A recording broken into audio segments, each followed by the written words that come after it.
I can mention many dozens upon dozens of scholars for you, right? Try a few. Go ahead. The point is, can we have the names of the scholars that you are going to mention? Dozens. There are many scholars I can write. How many do you want? 5, do you have enough time on this? Yeah, 5. The point is this: how can you say, if somebody, for example, like a Khalifa, say the 4th or 5th Khalifa, right? After just give us the names. The names of 5. Can we have the names of 5, please? I know Abu Bakr more than you did.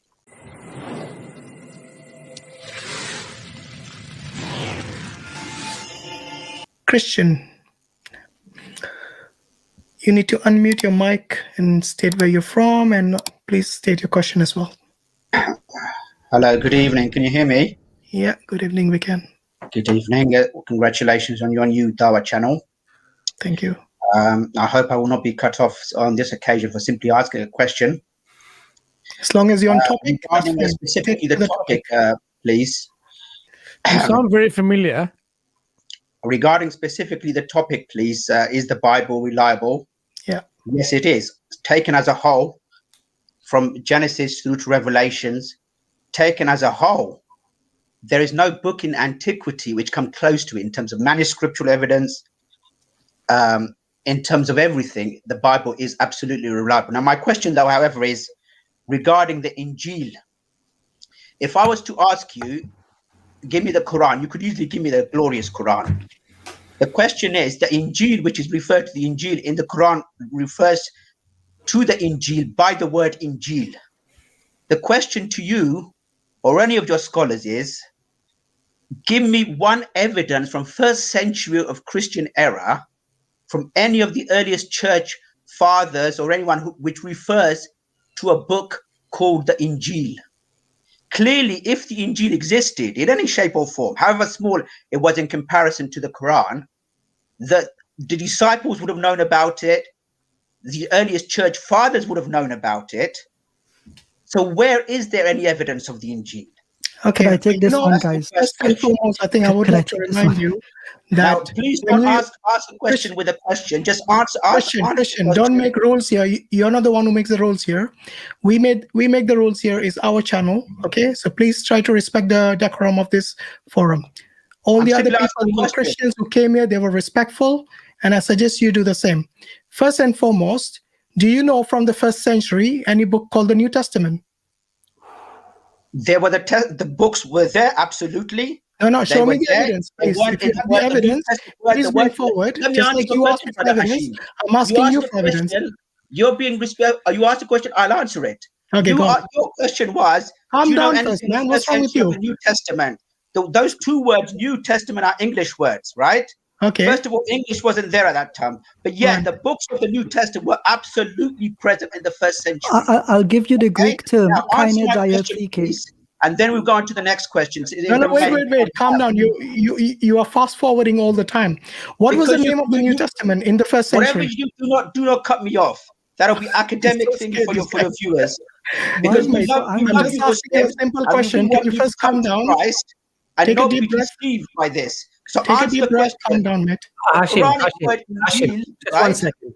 Brother Christian, let's have a nice discussion. We won't cut you off. Let's have a nice let's not have enmity in our approach. Absolutely no enmity, brother. No, I'm absolutely no enmity, brother. Christian, if you ask question upon question, 100,000 questions in one go, brother, question, that is not fairness, is it? Brother Christian, just 1 second, brother. Let's have a nice discussion. You've asked a question. Let Brother Ijaz deal with that question. And Brother Ijaz, before you answer, if you want to speak in Greek, we can have a complete different show in Greek, yeah? So just answer the question. Don't go into any of this Greek, because whatever scholar you said, you have to mention that scholar. Do you understand? Yeah, no problem. Any scholar you mention, you have to mention that scholar, and I want to see it on the screen, not just take your word. There's many things you've said in the past with an absolute categorical lie. Okay. Categorical lies you have said. Okay. Anything you mention. Just 1 second. He wants to see a scholar on the screen. I'll give him a scholar on the screen in a sec. No problem at all. You know, this guy seems like he's worked up himself before coming here. By the way, I have muted him. I haven't kicked him out because he said not to remove him, so I didn't remove him. Right, he is a scholar of the New Testament. He has got a PhD from Princeton Theological Seminary. So he's definitely a scholar. I'm sure you're familiar with him. Let's see what he says about the Bible, which you claim to be from Revelation to Genesis, perfectly preserved. I'm sure you're familiar with him, right? So let's see what he says. Sorry, one sec. Let me do that again. I've never seen this person before. Is he someone new, Hashim? I need to get the audio voice right. is very familiar. I'm surprised he's asking a question on the Bible. He's usually Hello, on the can you Hadith. hear me? Hello. Yeah, we That's can. all you Just put hold up. on. Christian, hold on. And his teacher, Bruce Metzger, what do they say about what do they say about Islam? This is what I'm saying. Whenever you mention a scholar, you have to also then take what their view on what they say regarding Islam. Okay, Bruce Metzger didn't say anything about Islam. Neither did Bart Ehrman. So calm down, mate. Why Let's is hear what that? he says first. Trying to get hold of this. Christian, while we were waiting for Hashim to sort out that video, just like take a deep breath. No one else here is shouting. Yeah. Let's not shout I at think each other, please. he sounds very insecure. Don't kick me out. Don't remove me. I mean, we haven't kicked out or removed any of the Christians who came today. So why is he all worked up? But I can see why he's worried about that. Let's read. We're not just talking about decades now after these things were originally written. You need to turn the volume up, Hashim. You can't hear it. Yeah, turn the volume up on the. We're talking about centuries. How many? The very important manuscript, because it's the earliest one we have. It's the early 2nd century, and it is the only manuscript we have. It's not really. We can't hear it, Hashim. How many complete No. manuscripts do we It's have? very low. The volume is very low. We're not just talking about decades now after these things were originally written and copied and mistakes made and mistakes replicated and then more mistakes made and more replicated. We're not talking about years or decades. We're talking about centuries. How many complete manuscripts do we have from the 2nd and 3rd centuries? None. Zero. Well, if we have 5,500 manuscripts, where are they from? When are they from? Well, 94% of our surviving manuscripts come from the 9th century and later. Right, enough said. Can you hear me? Can I respond to that? Yeah. What did he Because that wasn't my question, but you brought that up. No, you asked Right. for a scholar on the screen. I gave you a scholar on the screen. Disputed and debated by many scholars, Dan Wallace, Michael O'Connor, etc., right? However, the point is that is not the reason why he has left Christianity, right?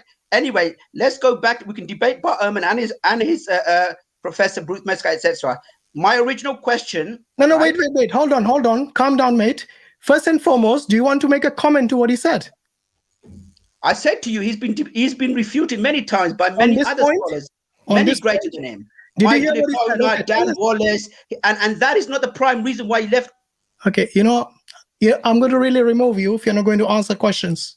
And you're going to just shout over everyone. I think let him put his question, and then Ijaz can answer it. But let's rather than go around the houses. Exactly. So, Christian, ask your question and let Ijaz address it, inshallah. Yeah, but Brother Abbas, I just want him to comment on what Bart Ehrman said, because he explicitly asked us to put a scholar on the screen, which is exactly what I did. Now he wants to completely ignore that. Guys like him, I've seen them in Speaker's Corner and everywhere else. You answer one question, they jump to the next one. You answer the next one, they jump to the third one. This is not how it's going to work here, mate. Okay, so unless you're going to comment on what Bart Ehrman said, 94% of the 5,500 manuscripts are from the 9th century onwards. So unless you're going to answer that, there's no point you just staying here and shouting over everyone else. And if you were to ask him about the Quran, he will completely annihilate the Quran for you. This is my point. Are you going to answer Let's the not question talk or about Ehrman to answer the question, the Injil, which is mentioned in the Quran, right? All right, goodbye. Okay. No, let's leave him. Bring him on again, because we would like to get Ijaz to really answer the question, because what he's asking is, where do we find in the 1st century anyone talking about the Injil? In fact, the Bible itself talks about Jesus preaching the Injil. Would that not be sufficient for you? Christian. Unmute Of course, yourself. the Bible teaches. I'm asking you, show me from the first century a church father or anything which mentions the Injil, and that Injil gives the principles of Islam. For example, the Arabic prophet arriving, 5 daily prayers, Jesus mentioning Ahmad arriving, etc. Where is such a book? Where or reference to such a book at least? Because, like I said to you, if I was to ask you, give me a Quran, you could. I think we give me got your Quran. question. Let's. If I was to ask you, give me a Quran from anywhere, you really pick it up. No, we Give got me your a question. reference. Let's Ijaz now answer your question. Technically, Mansour already answered it because Jesus does speak about the Evangelion, right? The word Injil is just the Arabic form of the word Evangelion. That's all it is, Christian. Secondly, you will never find a definition from Jesus that the Evangelion is anything other than the good news from God, which is what Muslims believe Wahi or revelation to be. So what else more do you want? Okay, brother, Ijaz, thank you for that answer. I'm pleased that you gave me an answer without going around the bushes there. Thank you. My question is, you see, the Injil, if you were to ask many scholars, both classical and modern scholars, the Injil is a book, like the Quran, Kitab al-Arba, one of the 4 Kitabs, right? Now, it's not referred, no Muslim scholar of any repute has ever considered the Injil to be a good news, Evangelion in the Greek. They always considered it, like with the Torah and the Zabur, as one of the 4 great books amongst the 110 of Sahafa, yeah? So therefore, if it's a book, it would have been more than just a news.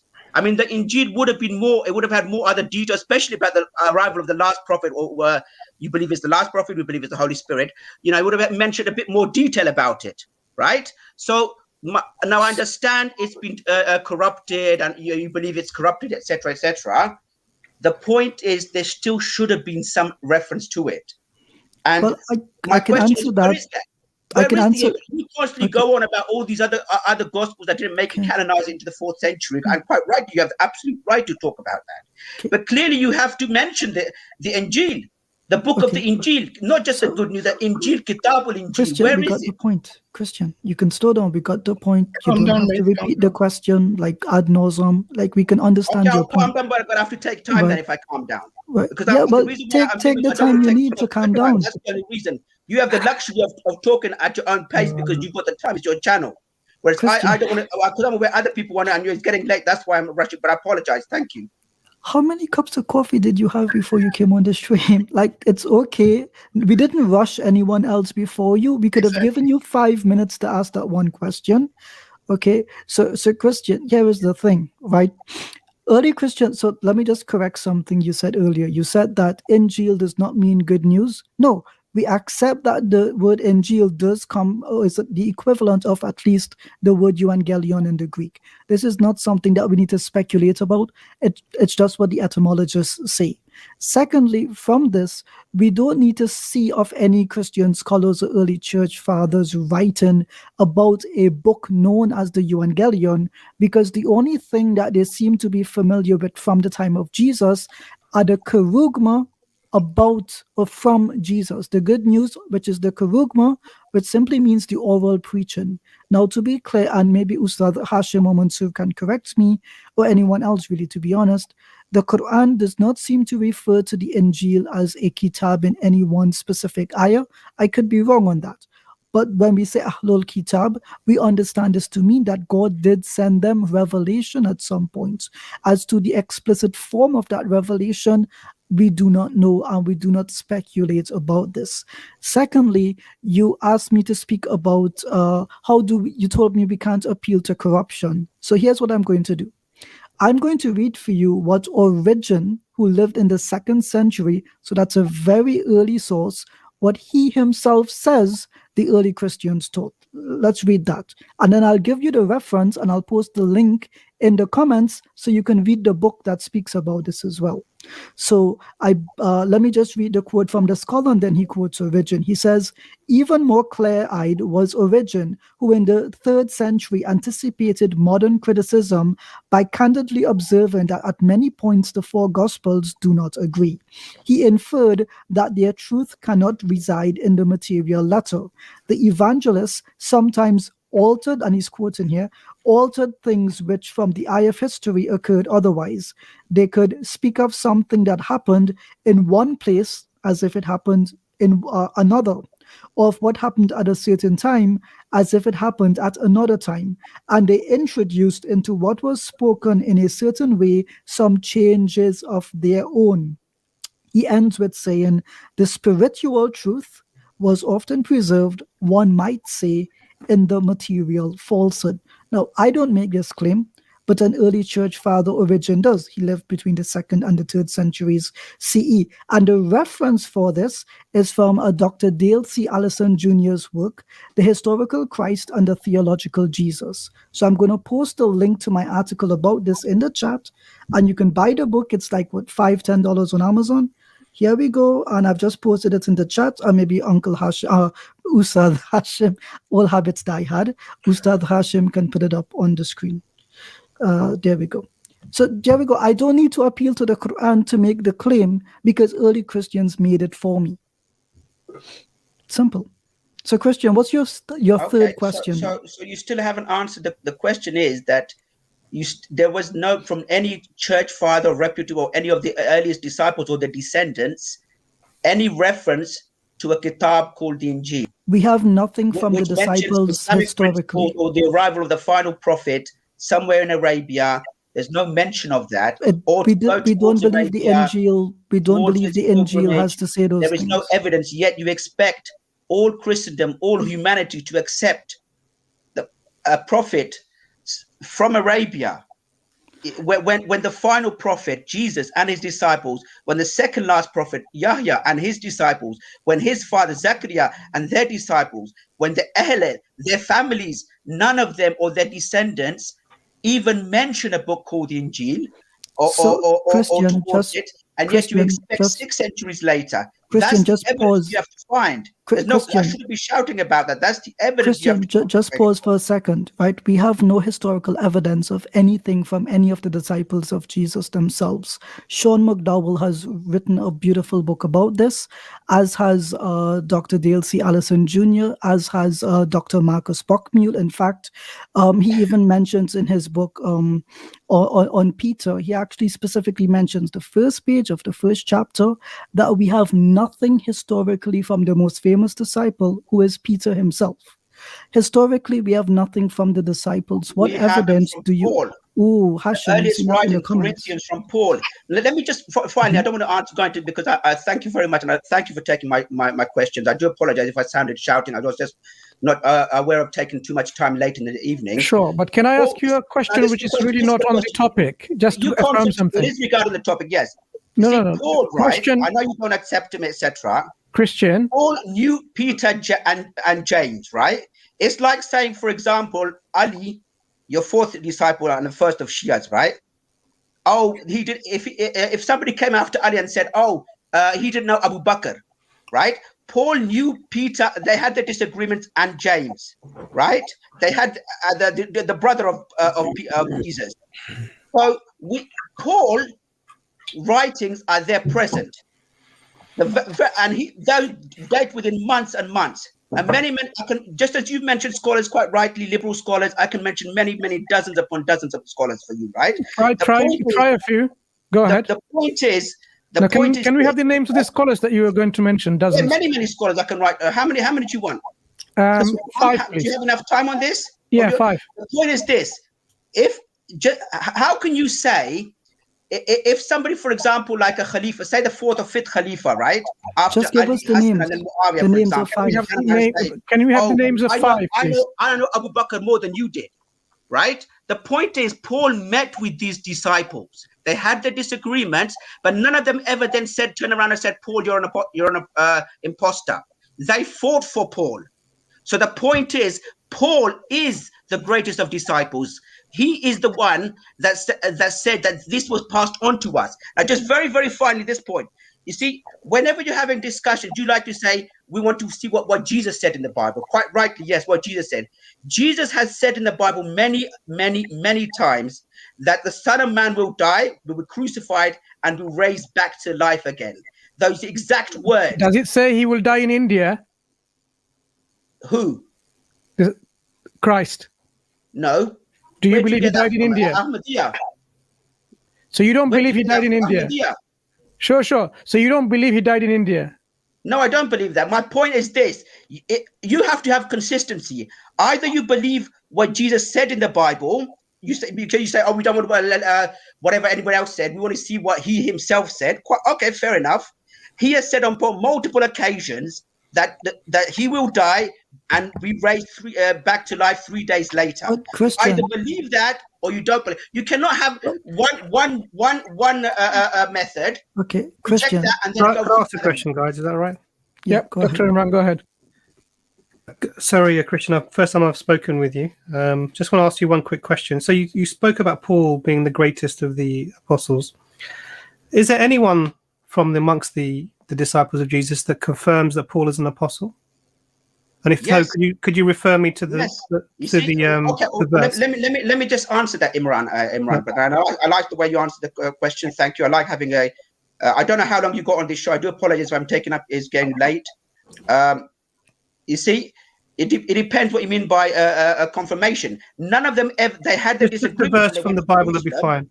Well, let me answer your question, please. Allow me to answer the way I answer. Just as if somebody asked you an Islamic question, you would ask them. You would the way you want to answer. Yeah. Okay. The point is this: they had their disagreements on things like circumcision, on dietary requirements, etc., the law, etc. But ultimately, they all supported him. In the end, they all supported him.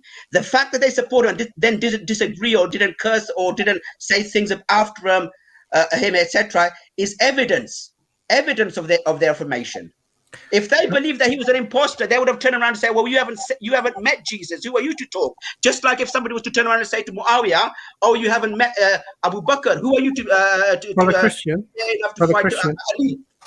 Can I just follow up on that? So, because what you didn't say he was an apostle, you said he was the greatest of amongst them. He was the greatest amongst them. I just want to finish my thought process, please. I could be wrong, but that's my personal view. Just allow me to finish so I'm just going by what you've said. We have his writing. Finish my sentence. Historically proven. Just let me finish my sentence, if that's okay. So, you said he was the greatest. That's your opinion, okay? Fair enough. Yeah. But definitely, you think he was the most influential, right? Yes. Now, who was the leader of the disciples that we're aware of? There isn't such a thing as a leader. Some believe it's Peter, some believe it's Paul. Others may believe earlier on. So we can establish who the leader was, because when Paul was called to the Third Council of Jerusalem, who did he go to meet? He wanted to meet James and Peter. And James was the leader of the church in Jerusalem, yes? Yeah, at that time, yeah. Okay. And what was the reason he was called there? What was the reason? See, again, brother, do you understand, Brother Imran? Let me just stop you there in your tracks, please. I do apologize. It's not just you. This is what Muslims do. You ask one question, and then upon another question... No, I'm trying to... The reason is... let me explain to you the reason so that you understand. Did you realize that, brother? No, a Christian, just give me 2 seconds. Already you asked 5 questions. I mean, no, I'm just following a thought process. Hashim and others, they continue doing this up to 5, 6...